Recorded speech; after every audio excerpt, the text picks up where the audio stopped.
सिद्धार्थ को स्कूली बच्चों की सुरक्षा को लेकर परिवहन विभाग का एक्शन तेज है। मिशन सेफ फ्यूचर 2.0 के तहत परिवहन विभाग की कार्रवाई में आज 19 अगस्त को 4 स्कूली बसों के खिलाफ सीज निरुद्ध करने की कार्रवाई की जाने की जानकारी सामने आई है। इनमें 2 बसों के परमिट से संबंधित कमी और 2 बसों के फिटनेस से संबंधित कमी पाए जाने के आधार पर कार्रवाई की गई है। इसके अलावा 15 अन्य वाहनों के चालान किए जाने की भी जानकारी आई है। दरअसल उत्तर प्रदेश के परिवहन आयुक्त कार्यालय की ओर से 5 अगस्त 2026 को जारी निर्देशों में स्कूली बच्चों के सुरक्षित परिवहन को लेकर 11 अगस्त से 25 अगस्त तक विशेष अभियान चलाने को कहा गया है। निर्देशों में स्कूली वाहनों की फिटनेस, परमिट, पंजीकरण, सुरक्षा मानकों और चालक से संबंधित आवश्यक मानकों की जांच पर विशेष जोर दिया गया। अभियान का उद्देश्य ऐसे वाहनों की पहचान करना जो निर्धारित मानकों को पूरा नहीं कर रहे हैं और बच्चों के सुरक्षित आवागमन के लिए आवश्यक कार्रवाई सुनिश्चित करना है। इसी तरह के अभियान में प्रदेश के अन्य जिलों में भी अनफिट स्कूली वाहनों पर चालान और जब्ती की कार्रवाई की जा रही है। विभागीय जानकारी के मुताबिक आज 19 अगस्त को चेकिंग अभियान के दौरान 2 स्कूली बसों के परमिट से संबंधित कमी और 2 स्कूली बसों की फिटनेस से संबंधित कमी पाए जाने पर उन्हें सीज निरुद्ध किया गया। इसके अतिरिक्त अलग अलग अभियोगों में 15 वाहनों के चालान किए गए। यानी परिवहन विभाग की कार्रवाई का सीधा फोकस उन दस्तावेजों और सुरक्षा मानकों पर जो स्कूली बच्चों के सुरक्षित आवागमन से जुड़े हैं। परिवहन आयुक्त के उपलब्ध निर्देशों में केवल मौके पर चेकिंग तक बात सीमित नहीं है। निर्देशों के अनुसार संबंधित विद्यालयों और वाहनों की सूची तैयार करने, आवश्यक होने पर रेड लिस्ट तैयार करने, वाहनों का भौतिक निरीक्षण कराने और चालकों के स्वास्थ्य एवं नेत्र परीक्षण की व्यवस्था सुनिश्चित करने पर जोर दिया गया। चालकों के सत्यापन और स्कूली वाहन में बच्चों की सुरक्षित आवाजाही से जुड़े आवश्यक मानकों को भी निगरानी के निर्देश दिए गए हैं।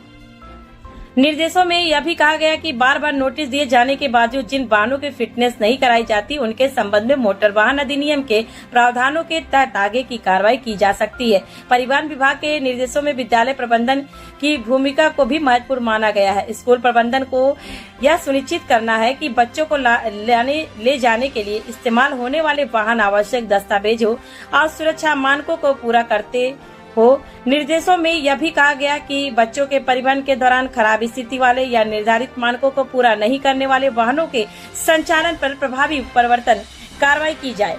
साफ है, मिशन सेफ फ्यूचर 2.0 अब सिर्फ कागजों का अभियान नहीं बल्कि सड़क पर भी इसकी जांच दिखाई दे रही है। सिद्धार्थनगर में आज 4 स्कूली बसों पर सीज निरुद्ध करने की कार्रवाई और 15 वाहनों के चालान की जानकारी सामने आई है।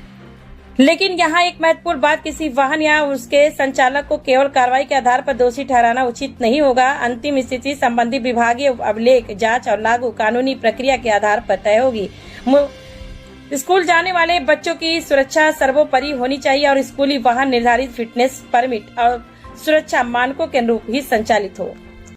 बच्चों के सुरक्षित आवागमन के लिए सरकार द्वारा 11 अगस्त से 25 अगस्त तक मिशन सेफ फ्यूचर अभियान 2 चलाया जा रहा है। इस अभियान का पर्पज ये है कि जो भी बसें संचालित हों वो मानक के अनुरूप हों, उसके सारे प्रपत्र पूर्ण हो। अभी तक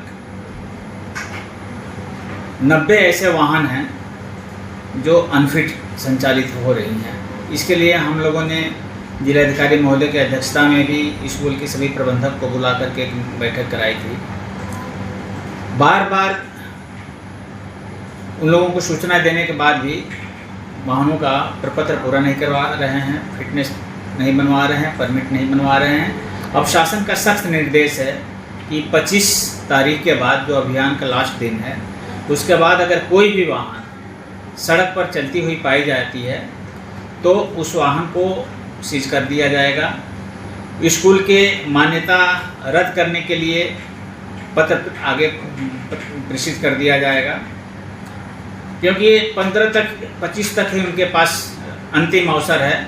सभी वाहनों को प्रपत्र पूरा कर लें, मानक के अनुरूप करवा लें, तभी वाहन का संचालन करें। तो क्या माना जाए सर, केवल इंट्रैक्शन है कि सही निर्देश कड़ा निर्देश है? माननीय मुख्यमंत्री जी का सख्त आदेश है कि बच्चों के भविष्य के साथ कोई खिलवाड़ नहीं होगा।